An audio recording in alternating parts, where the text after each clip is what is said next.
Have you ever felt how some women transform everything around them, even without saying a word? They don't justify themselves. They simply retreat. And in that simple, almost sacred act, reality begins to shift. The atmosphere changes. People notice.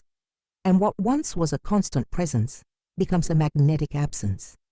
And that absence weighs more than any loud presence ever could.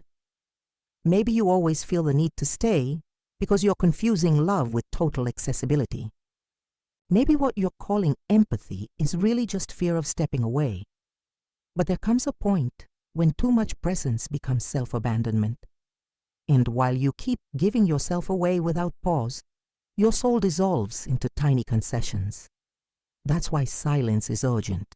That's why energy protection isn't selfish. It's emotional survival. It's psychic absence. It's energetic wisdom. Today, let's go together to the root of emotional sovereignty.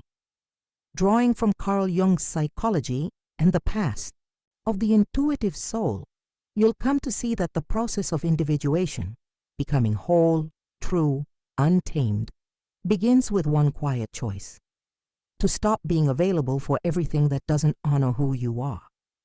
And it's in that silence that everything changes. And that change begins now. When you disappear, the world listens. There's a mysterious power in someone who knows how to step away. A power that doesn't need to prove anything, because the very absence is a striking presence. When you choose not to react, not to respond, to stop being available, something shifts in the air. People feel it. The energy field rearranges.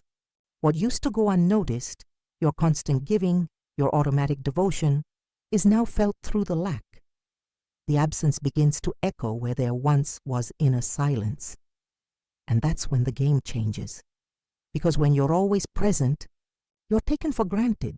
Your energy is consumed without ceremony, as if it were endless. But when you stop offering without discernment, when you pull your soul out of the interaction, a new kind of power emerges, one that few can handle. The power of not being where you no longer wish to exist. That gesture is your first declaration of emotional boundaries. It's not about ignoring, it's about protecting. It's about communicating through silence what words could never fully express. I'm no longer emotionally available to be used as someone else's emotional support system. And when you do this with consciousness, aligned with your intuition and your truth, everything begins to shift.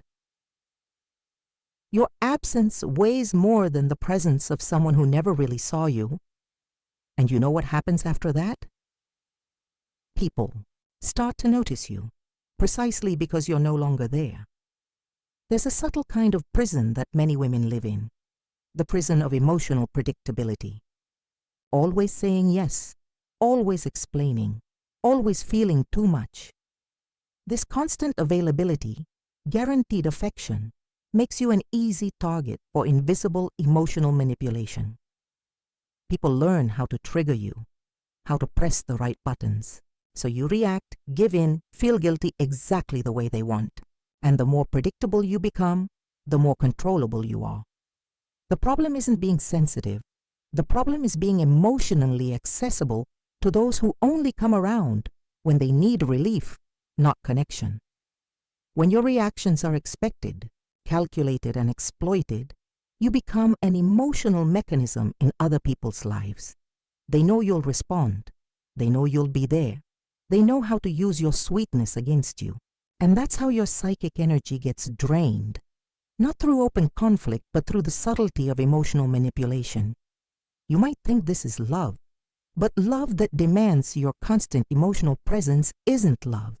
It's dependency. True love honors space, silence, cycles, and it starts with you. That's why the healing path requires an intuitive withdrawal, a pause, a space between the stimulus and the response. It's in that space where you rebuild your center. As long as you keep explaining yourself, they keep controlling you. And you know why? Because you're still too emotionally available. You've spent so long trying to be the woman others needed that you forgot to be the woman your soul was born to be. Too accommodating, too flexible, always emotionally available, to fit into tight places and unbalanced relationships. But there's an invisible line between love and self-abandonment. And once it's crossed, you stop existing as your own center. That's where the invitation to individuation begins. Carl Jung called individuation the process of integrating all that you are without merging with anyone else. Becoming a whole woman without roles, without molds. When you walk this path, you begin to reclaim the psychic energy you once invested in others and return it to yourself. You start to see that people-pleasing is emotional captivity, that constant presence is addiction, and that protecting yourself is, in fact, the first step to conscious love. This is the moment when life asks you, do you want to keep being controlled by others' expectations? Or are you ready to hold your own truth? Because individuation isn't comfortable, but it's liberating. And when you choose this return to self, something starts to shift from the inside out.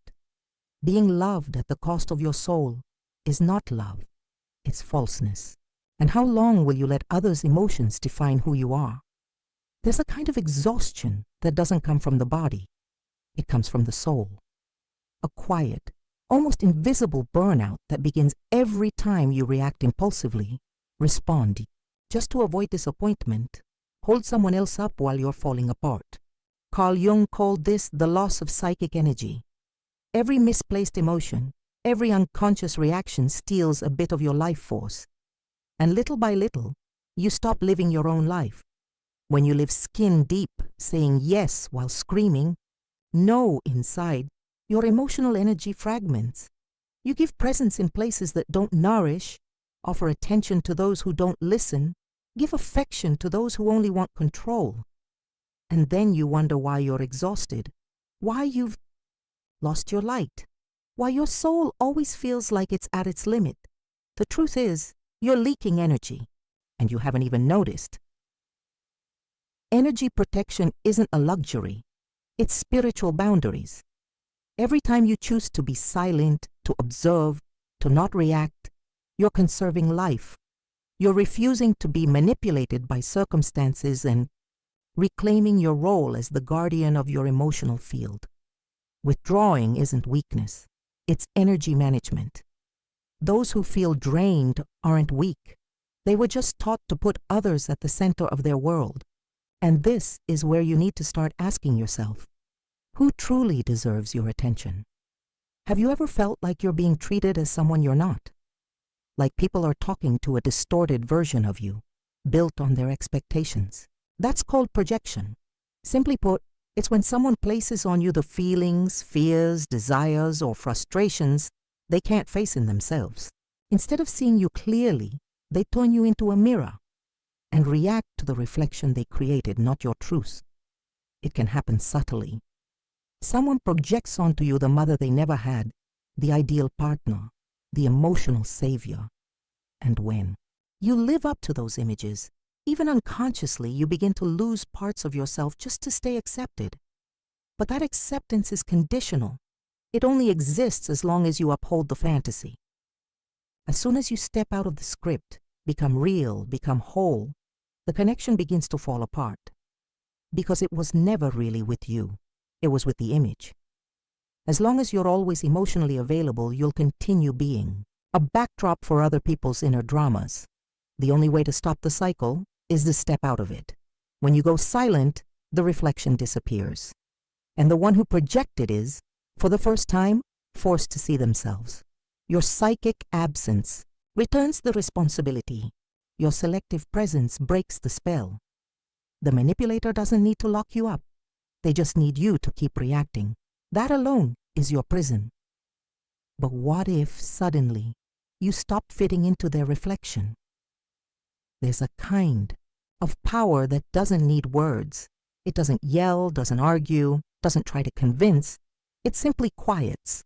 Silence, when it's born from awareness and not escape, is a devastating psychic force. It disarms control dynamics. It breaks dependency cycles. It reveals truths that the noise of justification tries to bury. Because when you go quiet, with intention, your presence becomes undeniable. While you speak, you're still trying to belong, still negotiating space, trying to be understood. But when you step back with dignity, something shifts in the subtle structure of the relationship. The other person feels they've lost access, that the key no longer works. Silence, when well placed, is like a portal. It closes on one side, opens on another, and what doesn't respect you doesn't know how to follow. It's not about going silent out of fear. It's about knowing that not everything deserves a response. Not every pain needs explanation. There are moments when your silence says more than any explanation, because it holds your purest truth. Your soundless absence delivers a message that can't be twisted. Not here, not anymore. As long as you keep talking, you're still playing the game. But in silence, you change the rules. But silence has a price. Are you ready to pay it? Choosing emotional sovereignty also means choosing solitude as a rite of passage. When you stop explaining, stop being emotionally available, stop filling spaces that don't feed you, some connections will fall away.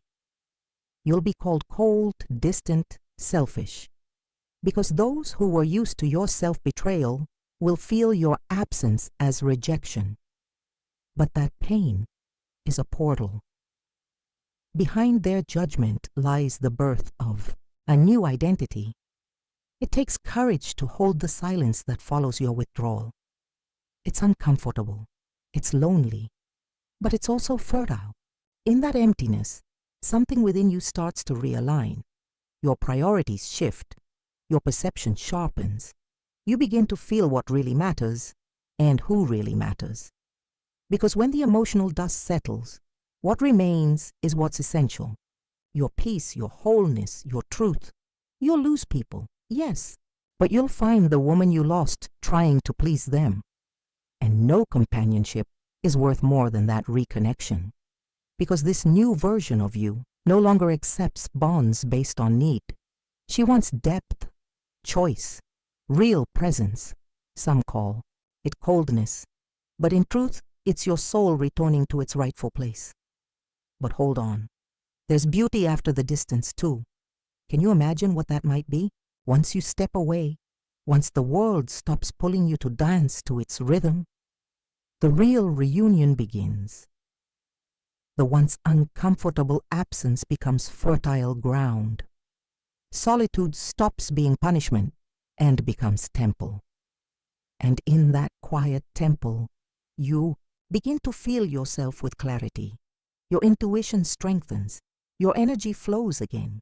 Your heart aligns with something greater. You're no longer reacting. You're choosing. It's in this space that true self-love is born. The kind that doesn't need an audience. The kind of self-worth that isn't built on praise. The kind of presence that isn't forced. It simply radiates.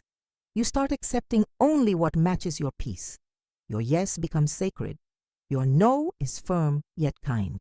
Because now you know your worth, and you no longer bargain with it. That's the silent miracle of individuation. The woman who once gave herself away for fear of being left behind now chooses herself, even at the risk of standing alone. And in that inner space of completeness, you no longer need to scream to be heard.